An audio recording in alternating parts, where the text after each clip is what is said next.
રાસાયણિક ખેતીના ખર્ચાળ અને ઝેરી ચક્રમાંથી મુક્ત થઈને મહીસાગરના ખેડૂતો હવે પ્રાકૃતિક ખેતીના માર્ગે વળ્યા છે. ખાનપુર તાલુકાના લીંબડિયા ગામના રત્નભાઈ વણકરે પ્રાકૃતિક ખેતી દ્વારા ન માત્ર આર્થિક સમૃદ્ધિ મેળવી છે, પરંતુ અન્ય ખેડૂતો માટે પણ એક મજબૂત ઉદાહરણ પૂરું પાડ્યું છે.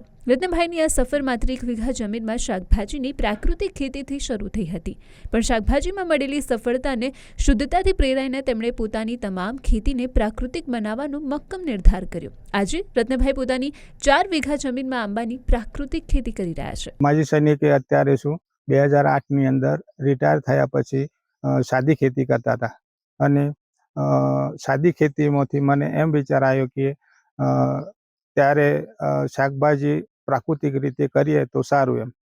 1 વીઘાની અંદર અમે પ્રાકૃતિક શાકભાજી કર્યા પછી સારો એવો અમને લાભ થયો. લાભ થયા પછી છેલ્લા 3 વર્ષથી આંબાની ખેતીનું વિચારીને આંબા અત્યારે કરેલા છે.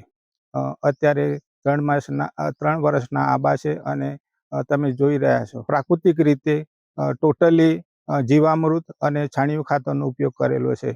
આની સાથે 1.5 વીઘામાં મકાઈનો પાક પણ લહેરાવી રહ્યા છે. રાસાયણિક દવાઓને બદલે રત્નભાઈ જાતે તૈયાર કરેલા જીવામૃત, ઘનજીવામૃત અને છાણિયા ખાતરનો ઉપયોગ કરે છે. છેલ્લા 3 વર્ષથી તેઓ આંબાની માવજત કરી રહ્યા છે.